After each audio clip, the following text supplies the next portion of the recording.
रेणु देवी और जो है बिहार के अध्यक्ष संसद जो है संजय जायसवाल और गरिमा सिकारिया, ये तीनों माफिया मिलकर जो है उस जगह को अपनी निजी स्वार्थ, निजी फायदे के लिए, अपने स्वार्थ के लिए उन्होंने नगर निगम में घसीट डाला है। दी हुई सारी स्टेटमेंट को उन्होंने फाड़ के फेंक दिया और फाड़ा। रेणु देवी ने फाड़ा और जो मीडिया भाई, पत्रकार भाई वहां गए लेने के लिए रिपोर्ट, उनको झाड़ करके डांट फटकार के भगा दी। कौन? रेणु देवी। लग रहा है तेजस्वी प्रसाद यादव के यहाँ आए हैं। हम लोग का लग रहा है कि एक आखिरी उम्मीद की किरण दिख रही है कि तेजस्वी प्रसाद यादव का नया सरकार बना हुआ है, गरीबों को देख रहे हैं, गरीबों को सुन रहे हैं। हो सकता है अगर वापस नहीं करती है सरकार तो वहाँ की आवाम जो है, वहाँ की जनता है, अंतिम तौर पर वहाँ मतदान बहिष्कार तक भी जाने के लिए तैयार है। माँ लक्ष्मी एंड सन्स एवं वैभव लक्ष्मी ट्रेडर, जहाँ पे आपको मिल रहा है घर बनाने की कुल सामग्री एवं फेवर ब्लॉक, फ्लाइसेस, ईंट ब्रिक्स, कंक्रीट पोल। अधिक जानकारी के लिए संपर्क करें नवल किशोर चौक एवं पेट्रोल पंप के बीच में, केसरिया रोड, साहेबगंज। हमारे यहाँ सबसे सस्ता और सबसे अच्छा मिलता है। 10 सर्कुलर रोड पटना इस वक्त राबड़ी आवास पे है और राबड़ी आवास के ठीक बाहर देखेंगे तो बेतिया से चलकर कुछ लोग फरियादें लेकर आए हैं। दरअसल नगर निगम, नगर पंचायत, नगर परिषद का चुनाव होना है, जिसको लेकर कई जगहों पे ऐसे देखा गया है कि नए नए पंचायतों को जोड़ लिया गया है। एक तरफ तस्वीर दिखाइए, ये इधर राबड़ी आवास है, तो उसी के ठीक सामने जो है कि उप मुख्यमंत्री तेजस्वी प्रसाद यादव से मिलने के लिए बेतिया से चलकर, जो कि पश्चिमी चंपारण में आता है, वहां से चलकर कुछ लोग आए हुए हैं, जो कि इनका समस्या यह है कि पंचायत को जो है नगर निगम में जोड़ दिया गया है। ऐसे स्थिति में आखिरकार क्या परेशानी है उससे, नगर निगम में अगर जोड़ दिया गया है तो ये विकास की बात है, लेकिन परेशानी भी जानना बेहद जरूरी है। क्या परेशानी लग रहा है आप लोग को? देखिए, नगर निगम में जब मेरे पंचायत को जोड़ दिया गया है तो उससे टैक्स ज़्यादा बढ़ जाएगा। हमारे यहाँ जो ज़मीन है वो कमर्शियल नहीं है, उद्योग के लिए नहीं है, वो जो एग्रीकल्चर के लिए, और जहाँ 80% एग्रीकल्चर के लिए खेती करने योग्य भूमि है उसको कहाँ नगर निगम में जोड़ा जा सकता है, ये प्रावधान नहीं है। दूसरी, जो किलोमीटर रेडियस के अंतर्गत है वो मेरा गांव नहीं आता है, वो उससे बाहर है, जबकि ज़बरदस्ती जो है कुछ लोगों के द्वारा हमारे अपने मूलतः ज़मीन के रेट बढ़ाने के लिए उसको जोड़ दिया। कुछ लोगों कुछ लोगों का मतलब जैसे रेणु देवी का वहाँ ज़मीन है, गरिमा देवी सिकारिया की ज़मीन है, तो वो लोग जबरन जो है, संजय जायसवाल का, वो लोग जबरन जो है वो लोग जोड़ दिया है ताकि वो लोग का फायदा हो, इसमें जनता भाड़ में जाए। अच्छा, मतलब कहीं ना कहीं ये जो है कि अपने वर्चस्व की सीधा करने के लिए ये सब किया गया है। इससे जनता को बहुत ज़्यादा घाटा है, क्योंकि टैक्स बढ़ जाएगी, टैक्स बढ़ेगी तो हम लोग खेतिहर मजदूरों तक कहाँ से उसकी पूर्ति करेंगे। तो इसलिए हम लोग इस आंदोलन को आगे बढ़ा रहे हैं, या तो इसको वापस ले लिया जाए, अगर वापस नहीं लिया जाता है तो लास्ट तक ले हम लोग चुनाव का बहिष्कार करेंगे और आगे तक हम लोग जितना आंदोलन करना होगा उतना हम लोग आंदोलन करेंगे। अच्छा, आप बताइए, बता रहे थे कुछ कि बिगहा के बिगहा जमीन है किसी नेता के पास।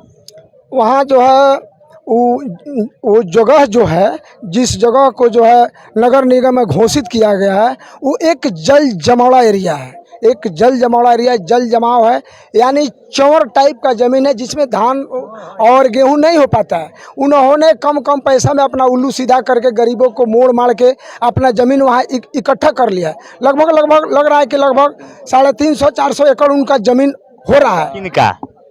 माननीय पूर्व उप मुख्यमंत्री रेणु देवी और जो है बिहार के अध्यक्ष संसद जो है संजय जायसवाल और गरिमा सिकारिया, ये तीनों माफिया मिलकर जो है उस जगह को अपनी निजी स्वार्थ, निजी फायदे के लिए, अपने स्वार्थ के लिए उन्होंने नगर निगम में घसीट डाला है और जहाँ के जनता उसको माफ़ नहीं करती है और जो जनता है वहाँ एकदम प्रताड़ना का सामना कर रही है। और रात दिन वहाँ के लोग जो सरदर्दी में पड़े हुए हैं, टेंशन में पड़े हुए, पानी का बिल कहाँ से देंगे, बिजली का बिल कहाँ से देंगे, मकान का टैक्स कहाँ देंगे, होल्डिंग टैक्स कैसे देंगे, मकान का परमिशन कैसे बनेगा, गरीबों का झोपड़ी बनेगा। वहाँ सब लोग वहाँ कृषक और मजदूर हैं, लगभग 80% 90% के करीब में वहाँ कृषक भूमि है जो खेती गृहस्थी करके वहाँ के लोग जीवन यापन करते हैं। लेकिन जो है उसका नहीं कोई कमर्शियल है, नहीं कोई उसका क्राइटेरिया है, नहीं कोई औद्योगिक क्षेत्र है। किस ग्राउंड से, किस नियम से उसको नगर निगम का बोझ थोप दिया गया है, जिस बोझ से सारी जनता प्रताड़ना का जो है सामना कर रही है।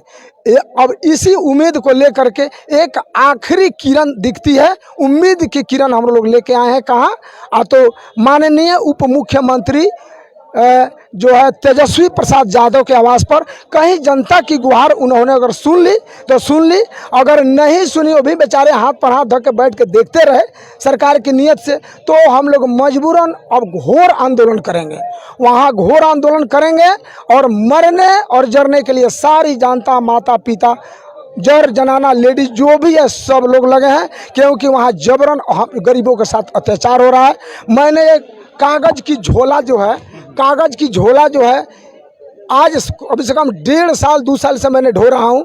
इसके लिए मैंने कहाँ नहीं गया। मैंने डीएम साहब को भी ज्ञापन दिया, अभी वर्तमान डीएम साहब जो हैं उनको भी ज्ञापन दिया, एक लिखित माध्यम से, स्पीड पोस्ट के माध्यम से, सरकारी टिकट लगा के जो चीज़ हमने दिखाए हैं, न्यूज़ के माध्यम से, पेपर के माध्यम से जो दिखाए हैं, इतना कागज़ लेकर घूमते घूमते मैंने कहाँ नहीं गया। डिप्टी सीएम के पास गया, संजय जायसवाल के पास गया, मेरी दी हुई सारी स्टेटमेंट को उन्होंने फाड़ के फेंक दिया। और रेणु देवी ने फाड़ा, और जो मीडिया भाई, पत्रकार भाई वहाँ गए लेने के लिए रिपोर्ट, उनको झाड़ करके डांट फटकार के भगा दी। कौन? रेणु देवी। और वहाँ पर कम से कम 200-250 जनता का जमावड़ा लगा हुआ था। हम लोग उसका गुहार लगाते रहे, मेरे को सुनी नहीं और पेपर को फाड़ के भीग दी। और मेरे प्रेस रिपोर्टर, मीडिया भाई वाले जो थे उनको खेद के बुला दी। हम लोग रोते बिलखते थे, वहाँ से चले आए।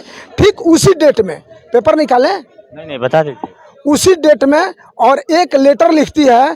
बेतिया का मूल जगह है खिरिया घाट, पथरी घाट, संत घाट, बेतिया डी, जिसमें एमजेके कॉलेज,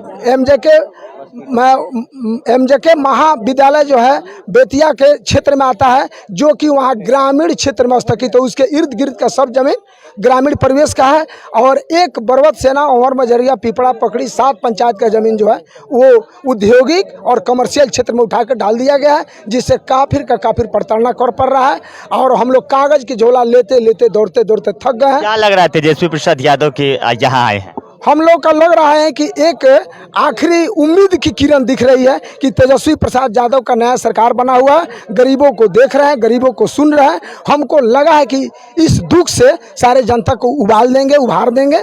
और जो है इसी उम्मीद को लेकर हम इतना बड़ा जमावड़ा आए हैं, जितना की संख्या में आए। हाँ, लगभग 200-250 लोग के संख्या में, जिसमें माता बहनें सभी उपस्थित है, लेडीज लोग भी है। हम लोग बिना अन्न पानी के 24 घंटा से यहाँ पर जो है। क्या लग रहा है कि ऐसा वापस हो सकता है? फिर उम्मीद की किरण तो दिख रही है, उम्मीद के बिल्कुल वापस हो सकता है। अगर वापस नहीं करती है सरकार, तो वहाँ की आवाम जो है, वहाँ की जनता है, अंतिम तौर पर वहाँ मतदान बहिष्कार तक भी जाने के लिए तैयार है।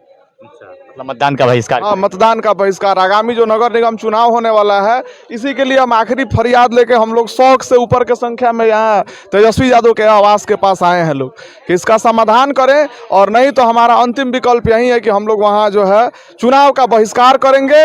और इस चीज़ का जब तक ऑफिशियल तौर पर अनाउंसमेंट नहीं हो जाता है, तब तक कोई भी सरकारी काम को वहाँ करने हम लोग नहीं देंगे। आपका? हमसे तो तेजस्वी से उम्मीद है कि जहाँ पर हम लोग आए हैं, उन्हीं से लास्ट उम्मीद है कि वो हम लोग कर देंगे काम। अब यही कहेंगे तेजस्वी भैया से, उस पर जांच बैठाए और देखें कि वो नगर निगम लायक हम लोग हैं या कि नहीं है।